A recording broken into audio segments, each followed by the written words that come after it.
Hürmetli vatandaş, bugünkü şiirlerimizi başlaymayız. Ma 2-3 gündür bir keçikip kalıbatımın sebebi vatandaş. Bahar geldi. Ballarımızın bağları kışlaydık emizden bir yer gülterip, bir yer su çekip diyendik. Şu an keçik kaldık geçirenler. Bugün sizlerle sözdeydik Leksiye ve vaziyetle. Leksiye'de sizlerle görüyoruz. Washington'dan sözdeymiz. Bugün sizlerle 2025 yıl 4. ayının 22. günü haftaga seyşembe vatandaş. Biz 4. ayının 20. günü hatırladık. O günü vaxtı yetip gelmedi. Mesela Prezident Donald Trump'ın 4. ayının 20. günü Rojdestvo bayramını tebriklep sözlüğün notkanesiyle vaxtı yetkizemmedik. O günü ne bolsa biz Uygurlarning 1999 yıl 4. ayının 20. günü değil, Rojdestvo bayramı günüde Amnesty International Washington şubesinin başlığı Tikumor'un 100 betlik Uygurlar kişilik hukuk doğrusu dokladı tayyorlap Kongresi Devlet Meclisi dokladı bergelligini hatırladık. Endi bugün Prezident Donald Trump tebrikleş, bayramla tebrikleş notka sözlügen. Endi bu itiqadqa münasibetli şundaqla felsefi asas bilen oturuğa çıkan tebrik notk eken vatandaş. Şunu evvel yetkizeyli. Prezident Donald Trump'ın Rojdestvo bayramıga tebrik sözü. İsa tirildi, Hristos tirildi. Mavzulu haber 4. ayının 20. günü büyük irator beti ilan kılındı. Prezident Trump'ın tebrik sözünün toluq teksiti tüendikçe. Rojdestvo bayramının mübarek günü. Biz Hristos'un şereflik alda tirilgenligini tebrikleymiz. Belki yakın 2000 yıldan beri Hristiyan muritleri şundaq işlegendek. Biz Hristos'un tirilgenligini ilan kılımız. Hristos'un körüsüyet belgilik dargı esilip, azaplanıp, kurban buluşu arkalık biz Hristos'un bütün insaniyetge, bütün kalp niyeti bilen çeksiz muhabbet bergelligini gördük. Belki Hristos tirilgen şu dakikada tarih ebedilikning maqulligi bilan ebedi o'zgardi. Hristos tirilgan Rojdestvo bayramida shu kunida tarix ebedilik bilan maqulligi bilan ebedi o'zgardi. Shadxo'romda to'lgan Rojdestvo bayrami yetib kelgan shundaq bir paytda dünyanın her qaysi joylaridagi Hristiyan muritlarini bayram xushallig'i bilan qizg'in tabriklayman, dedi Amerika Qo'shma Shtatlari prezidenti Donald Trump. Amerika diniy e'tiqodli davlat. Bizga Xudo kerak. Biz Xudoni kerak qilamiz. Allah'ın ilkide yardım edip bizden devletimizni texmi kudretlik, texmi bexatar, texmi büyük ve ulug', texmi gullangan ve texmi ittifoqlashgan davlat qilib qurib chiqamiz. Rahmat ko'pchilikka. Ko'pchilikni Rojdestvo bayrami bilan tabriklayman, deb ko'rsatdi Amerika Qo'shma Shtatlari Prezidenti Donald Trump. Endi biz bugünkü vaziyetimizge qarayli vatandaş. Ekranda pul tügüdü. Cungo yerlik hükümetler öz aldığı iş görüdüğün boldu. Öz aldığı iş görüdü, öz aldığı qarab yol aldı. Cundan çüçüşke başladı. Aprilda axbarat doğru 4. ayının 23. günü yutub. Cundan xaynimeden çüçüydü vatandaş, yerlik hükümetlerden de Şinsi Say, Padişah Şinsi Say, Wang Shisay, Jiang Shisay deganlar chiqamdi mesela. Tibet Uyg'uristonda degandek. Bular o'z oldiga qarab, yo'l tashlab, mengishga boshladi. Nega vardı? Jonanxay buni da cho'chishga boshladi. Moliya yo'q. Moliya qurib ketdi, hajlaydigan pul yo'q. Oqsaroyning eng cho'ng harakati. Tarixdan biliki eng kuchli qonun loyihalari mushtaq tugilib, qo'shmush bo'lib, Jungoga qaratildi. Ümit Sadosi 4-ayning 22 kuni YouTube. Bu burunqi tuzilgan qonun loyihalari va yoki burundan keyin tuzilgan qonun loyihalari Jungoga qaratilgan. Anladım bu to'g'rida bir narsa demabdi. Oldimizda kelsa kerak, balki yozuq shaklida yetib kelish mumkin vatandoshlar. Yani bir xabar ekranda Xi Jinping bilan Prezident Vladimir Putinning maxfiy suhbati oshkorlandi. Jungo armiyasi Ukraina urushi qatnashdi. Yaqindan beri hatta bularni asirga olgan Ukraina armiyasi bu Jungo askarlari o'zlari bizmiş shaxsiy ish bilan u ish bilan keldikda amaliyotda armiya harbiy sabti navbatilgan Xitoylar. Ularni Rossiya xo'rlab armiya ishida urush maydoniga berib, urush maydonida Ukraina qutqazgan gap askarlarni vatandosh, Xitoyning askarlarini. Balki shuni ko'z tutib, hozir Prezident Vladimir Putin bilan Xi Jinping ning maxfiyatligi oshkorlandi. Kompartiyaning Prezident Trump bütün taglikni oshkorladi. Jungo Kompartiyasining ichki qismida qalayma qanchalik boshlandi. Oqsaroy bütün yer shahrida Jungo Kompartiyasini yo'qotishga kurash e'lon qildi. Ümit Sadosi 4-ayning 22 kuni YouTube vatandosh.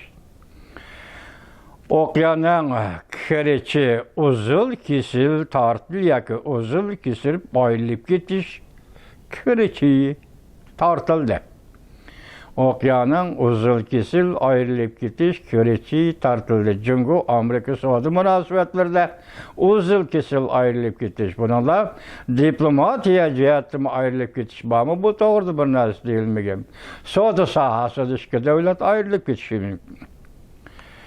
Bu maqolada bir jumla so'z bor. Avstraliya yangi bankaning iqtisodshunosi bir parça dokladida mundaq ko'rsatdi. Amerika Jungo ikki taraf savdoda butunlay ayrilib ketdi. Diplomatik munosabat to'g'risida bir gap yo'q, savdoda butunlay ayrilib ketdi. Bu ikki ayrilish diplomatiya sohasida ayrilsa, diplomatik munosabatni uzdi deganlik vatandosh. U to'g'rida gap yo'q. Lekin Amerika Qo'shma Shtatlar bilan Jungo savdo tijorat sohasida butunlay uzil kesil ayrılıp getirdi. Bu Avstraliya banka tadqiqotlarının xodimining og'zidan chiqargan gap ekan. Yani bir xabar vatandosh Jungo Beijing Amerika savdo urushining birinchi qatimliq elishida allaqachon mag'lub bo'ldi.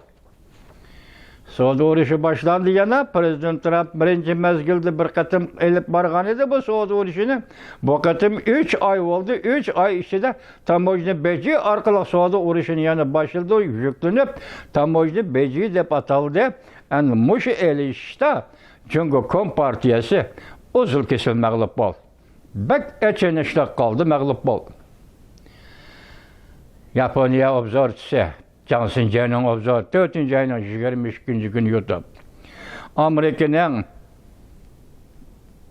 Boeing aeroplani setib almaydigan bo'ldi Jungo. Birinchi qatim setib almaymiz deb birini qaytarib etdi, sizlarga yetkazdik. Ikkinchi qatim yana beribdigan yoki yana aloqa to'xtam bo'yicha bo'ladi bu ish. To'xtam bo'yicha bo'lgandikan bor dedi. Qaytarib etdi, to'xtam Amerika buzib etmagandan keyin Jungo o'zi xiloflik qilgandikan bu aeroplan bordi. O aeroplanni Jungo hukumati qaytarib etdi. Buni qarab turing.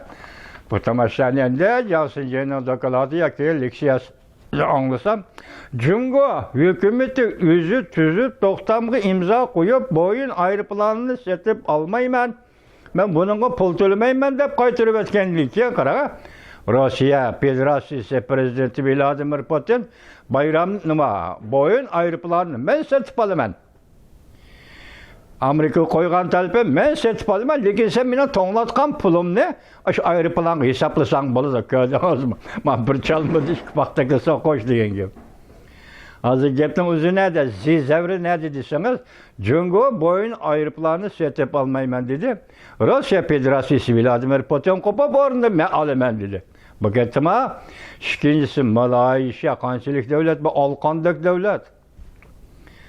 Olqondek davlat o o'rnidan dast turib, Jungo qaytirib o'tgan boyun aeroplanini yana boshqa to'xtam bilan yana shunday aeroplanni Amerikadan men setib olaman dedi. Yaqinda Sharqiy Janubiy Osiyodagi o'zgarishlar Malayziya, Tailand, Kambodsha, Vyetnam deganlarda Xitoy raisi Xi Jinping shu taraflarga chiqib ziyorat qildi. Qaytib kelibdi, bu 3 davlat tamom o'zgardi vatandosh. Masalan, Vyetnam Amerikadan F-16 ni setib olmoqchi bo'ldi. Mana bugun Malayziya Amerikadan Boeing aeroplanini setib olmoqchi bo'ldi. Endi Kambodsha nima qildi? Atogin keldi. Bu yetib keldi vatandosh. Sharqiy Janubiy Osiyo davlatlar biroqla Amerikaning biqiniga kirib, Jungodan yuz o'rdi. Mana buning o'zi bir g'alaba. Shunga dalmush kunda Jungo qaytirgan Boeing aeroplanini ham Rossiya prezidenti Vladimir Putin ham Malayziya setib olaman dedi. Qarab turinglar, Jungo o'zi manmanlashib yoki manmanlik o'zini o'zi gavdalantirib yoki merkezchilik mening bozorim, Jungoning bozori birdan bir bozor. Agar men Boeingni setib olmasam Amerikaning bu shirkatiga chiqish yo'li yo'q. Belki shundoq demasanmish qaytirsam Boeingni, shundami? Boeing aeroplanini sen unda deb turgan vaqtda prezident Vladimir Putinning o'tirg'i chiqqanligi, dal sen bu aeroplanni qaytirganda, uningdagi Malayziyaning o'tirg'i chiqqanligi sening bozor ko'zchiligi, Jungoning iste'mol bozori ko'zchiligi mu o'xshashda mag'lub bo'ldi degan. Shunday dunyo vatandoshi. Xi Jinpingning odamlari bu 2 kundan beri sahroli qishloqi Badaviylar deb Amerika Qo'shma Shtatlarini tillashga boshladi. Hatto Shtayxo G'arb davlatlarini shu vaqtda haqoratlab, yavoyi toyiblar degandek so'z iboralarni ishlatib Amerikani tillashga boshladi. Mutaxassislar bu masalani ko'zda tutib, Jungo partiyasi haqiqatan tez arada gumron bo'ladi deyishdi. Tanqid, sushoqi. Yemaganda tomoshabinga qo'yganga tillamda kelkelik bir gap. Undan boshqa cho'ng harakat qilgan yo'q Amerika. Faqat tomoshabinni qo'ydi, shuni ko'tarolmadi. Shuni haqorat his qildimi yoki yaman eg'ir kunda qoldimi Jungo partiyasi hozir? Avvalgi keyingi ishsizlarning sonini solishtirib, o'tirg'i chiqargan bir jadvalda buqatan Jungoda ishdan qolgan ish yo'q, ishlaydigan ish yo'q 60 million odam. 60 million odam ko'chaga chiqdi degan gap. Bu Xitoy ko'ranligining natijasi. Sen savdo bilan, diplomatiya bilan Amerikaga o'zingning ko'ran xarakteri bilan muomala qilding. Davlatlar murosiyat shunaq bo'lamdi, kelgusi ko'rpaqimiz Uyg'urlar davlat qurganda vatandosh. Ya shunday bo'lamdi qanday? Degan. Bu mana Jonsinjayni mag'lub bo'lding. Hozir ishsizlar nuqtai nazarda 60 million men deyman mag'lub bo'lding. Ko'ranlar qama Jungo partiyasi. Degandek bir gap vatandosh mana Jungo partiyasi haqiqatan tez arada gumron bo'ldi. Sababi hech qanday sababi yo'q. Savdo tijorat bu ishni kelishmasliklar tufayli bo'layotgan ishlarni tashlabsan, noqol oldi Amerikani haqoratlab tillagan ekansan, demak mutaxassislar dediki, pat arada Jungo partiyasi pat arada gumron bo'ldi. 4-oyning 23-kuni YouTube sushoqi. Yana bir xabarimizda Prezident Tramp Xi Jinpingga eng oxirgi ultimatumni topshirdi. Arlimdido telefonda so'zlashmoqchi, Jungo partiyasi suhbat o'tkazmoqchi. Mush oldimizdagi bir necha hafta ichida suhbatlashdi. Hozir suhbatga o'ltirdi degan gaplarni qildik. Shunama taqtunigicha. Endi bugun Amerika Qo'shma Shtatlari prezidenti ultimatum topshirgan qaraganda Jungo partiyasi bu ishlar yaqinlab kelgandek emas. Biri o'zining ojizligi, ikkinchisi ojizlikqa yarasha ojizlikni mudofaa qiladigan Jungolardan ko'ranligi. O'sha kunda qapti Jungolar mana vatandashim. Prezident Donald Trump Cungo hükümeti en ahırki ultimatumunu tapşırdı. Eğer işler degen bu iş işlenmeydiğen bolsa, demek bu yerde koyuluvatkan şer biz görüştük, sözleştik, diyalog emini kılıvatımız. Eğer işler bu tarikada işlenmeydiğen bolsa, Cungo ile ötküzüldüğün barlık sohbetini emelden kaldırmaz.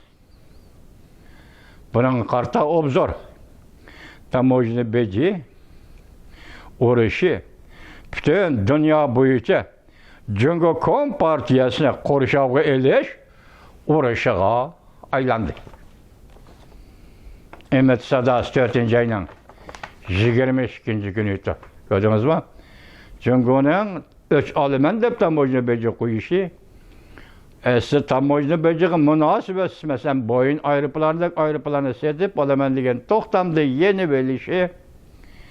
Yani yok arkada korktu, yok geldi, yok putak çıkarıp bir Amerikalıkla tıllap yürüyüşü keltirip çıkaran addi akıvet, addi hareketten erişilgen addi akıvet ne oldu? Ultimatum tapşırıldı. Tamoyni beci uğraşı bugün bütün yer şarı boyunca Cungo'nu korşağı eliş uğraşığa aylan.